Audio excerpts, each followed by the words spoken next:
बाप तो बड़ा एक्यूरेट है, सुनवाई भी बड़ी एक्यूरेट होती है। क्लब क्लब क्लब के संगम पर एक्यूरेट टाइम पर आते हैं। तो बच्चों की अब सुनवाई हुई, बाबा आया हुआ है, अभी तुम सबको समझाते हो। आगे तुम भी नहीं समझते थे कि दुख कौन देता है। अभी बाप ने समझाया है। रावण राज्य शुरू होता है कब से? द्वापर से। तुम बच्चों को मालूम पड़ गया है। बाबा कलब कलब संगम युग पर आते हैं, वह है बेहद की रात। शिव बाबा बेहद की रात में आते हैं। श्री कृष्ण की बात नहीं, जब घोर अंधियारे में अज्ञान नींद में सोए रहते हैं तब ज्ञान सूर्य बाप आते हैं बच्चों को दिन में ले जाने। कहते हैं मुझे याद करो क्योंकि पतित से पावन बनना है। बाप ही पतित पावन। आवाज कौन कर रहा है?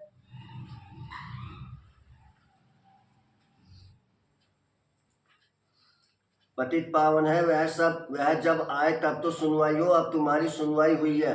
बाप कहते हैं मैं आया हूं पतितों को पावन बनाने के लिए।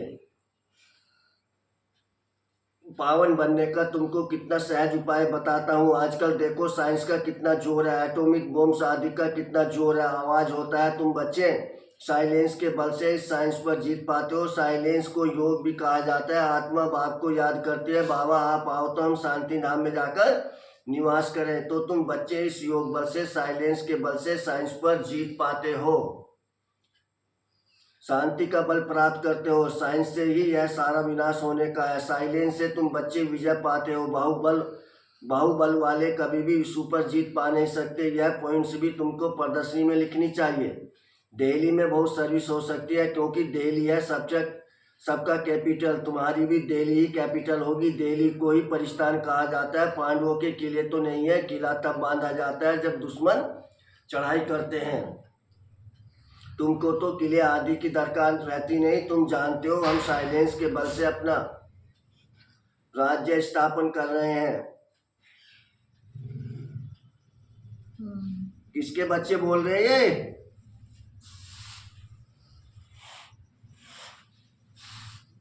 कोमल बहन का लाइन पर थोड़ी है जो कोमल के बच्चे बोल लेंगे।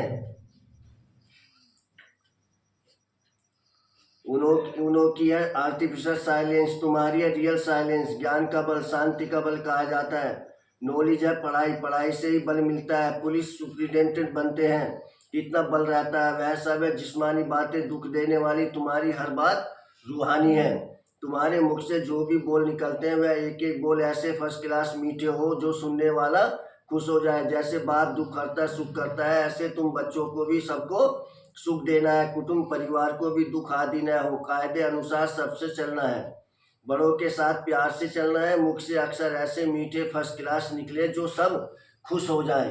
बोलो शिव बाबा कहते हैं मन मना भाव ऊंचते ऊंच मैं हूँ। मुझे याद करने से ही तुम्हारे विक्रम विनाश होते हैं। बहुत प्यार से बात करनी चाहिए। समझो कोई बड़ा भाई हो, बोलो दादाजी शिव बाबा कहते हैं मुझे याद करो। शिव बाबा जिसको रुद्र भी कहते हैं वही ज्ञान यज्ञ रचते हैं। श्री कृष्ण ज्ञान यज्ञ अक्सर नहीं सुनेंगे। रुद्र ज्ञान यज्ञ कहते हैं तो रुद्र शिव बाबा ने यह यज्ञ रचा है।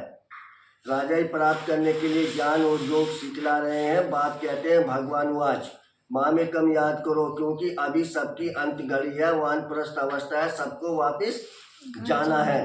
मरने समय मनुष्यों को कहते हैं ना ईश्वर को याद करो। यहाँ ईश्वर स्वयं कहते हैं मौत सामने खड़ा है, इनसे कोई बच नहीं सकते। अंत में ही बाप आकर के कहते हैं कि बच्चे मुझे याद करो तो तुम्हारे पाप भस्म हो जाए। इनको याद की अग्नि कहा जाता है। बाप गारंटी करते हैं कि इससे तुम्हारे पाप दग्ध होंगे। विक्रम विनाश होने का, पावन बनने का और कोई उपाय नहीं है। पापों का बोझा सिर पर चढ़ते चढ़ते, खाद पड़ते पड़ते सोना 9 कैरेट का हो गया है। 9 कैरेट के बाद मुलम्मा कहा जाता है। अभी फिर 24 कैरेट कैसे बने? आत्मा प्योर कैसे बने?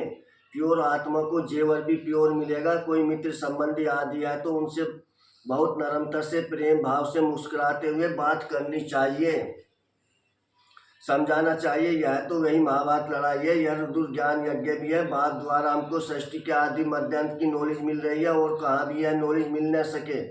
मैं आपको सत्य कहता हूँ, यह भक्ति आदि तो जन्म जन्मांतर की है। अब ज्ञान शुरू होता है। भक्ति है रात, ज्ञान है दिन। सत्युग में भक्ति होती नहीं। ऐसे ऐसे युक्ति से बात करनी चाहिए। जब कोई मौका मिले, जब तीर मारना होता है तो समय और मौका देखा जाता है। ज्ञान देने की भी बड़ी युक्ति चाहिए। बाप युक्तियां तो सबके लिए बताते रहते हैं, पवित्रता तो बड़ी अच्छी है। यह लक्ष्मी नारायण हमारे क्या है? पूर्वज है।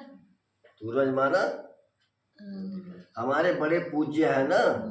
पूज्य पावन फिर पुजारी पतित बने, पावन की पतित बैठ पूजा करे। यह तो शोभता नहीं है, कई तो पति से दूर भागते हैं।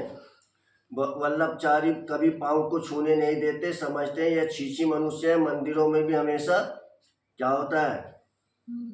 वो छूने नहीं देते। कौन? पंडित लोग। मंदिरों में भी हमेशा ब्राह्मण को ही मूर्ति छूने का अलाउ रहता है।